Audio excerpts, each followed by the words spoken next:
So DNA ಇದು ಯಾರ್ದು ಹೋಗುತ್ತೆ ಅಂದಾಗ ಇಲ್ಲಿ ಟೆಲಿಪತಿ ಮುಖಾಂತರ ಅಥವಾ ಗಾಳಿ ಮುಖಾಂತರ ಈ DNA ಅದೇ DNAಗೆ ಹೋಗಿ ಆ ಎಲೆಕ್ಟ್ರಿಕ್ ಫೀಲ್ಡ್ ಹೋಗ್ಬಿಟ್ಟು ನೆಗೆಟಿವ್ ಮಾಡಲಿ ಅಂತ ಮಾಡ್ತಕ್ಕಂಥ ಒಂದು ಪ್ರಯೋಗವೇ ವಾಮಾಚಾರ.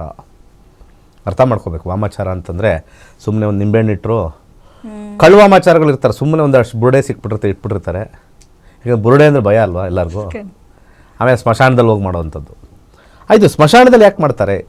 ಅದಕ್ಕೂ ಒಂದು ಕಾರಣ ಇದೆ. ಸ್ಮಶಾನದಲ್ಲಿ ಸ್ಪಿರಿಟ್ಸ್ ಅಂತ ಇರ್ತಕ್ಕಂಥದ್ದು. ಒಬ್ಬ ವ್ಯಕ್ತಿ 70 ವರ್ಷ 80 ವರ್ಷದವರೆಗೂ ಬದುಕ್ತಾ ಇರ್ತಕ್ಕಂಥದ್ದು. ಒಳಗಡೆ ಎನರ್ಜಿ ಫೀಲ್ಡ್ ಆಗಿರುತ್ತೆ. ಎನರ್ಜಿ ಹೋಗಿದ ತಕ್ಷಣ ಅದು ಒಂದು ಸಣ್ಣ ಡಾಟ್ ಆಗಿಬಿಟ್ಟಿರುತ್ತೆ. ಅದು ಸಣ್ಣ ಡಾಟ್. ಟಿ ವಿ ಆಫ್ ಮಾಡಬೇಕಾದ್ರೆ ಹಳೆಯ ಕಾಲದಲ್ಲಿ ನಾನು ಮಾತಾಡ್ತಾ ಇರೋದು, ಇವಾಗಲ್ಲ. ಹಳೆಯ ಟಿ ವಿ ಆಫ್ ಮಾಡ್ಬೇಕಾದ್ರೆ ಆಫ್ ಆದಮೇಲೆ ಗುಯ್ ಅಂತ ಸೌಂಡ್ ಬರೋದು. ಆ ಲೈಟ್ ಹೋಗ್ಬಿಟ್ಟು ಮಧ್ಯದಲ್ಲಿ ಒಂದು ಸಣ್ಣ ಡಾಟ್ ಹಾಗೇ ಉಳಿಯೋದು. ತುಂಬ ಜನ ಹಳೆ ಟಿ ವಿ ಇಟ್ಕೊಂಡ್ರೆ ಗೊತ್ತಿರುತ್ತೆ.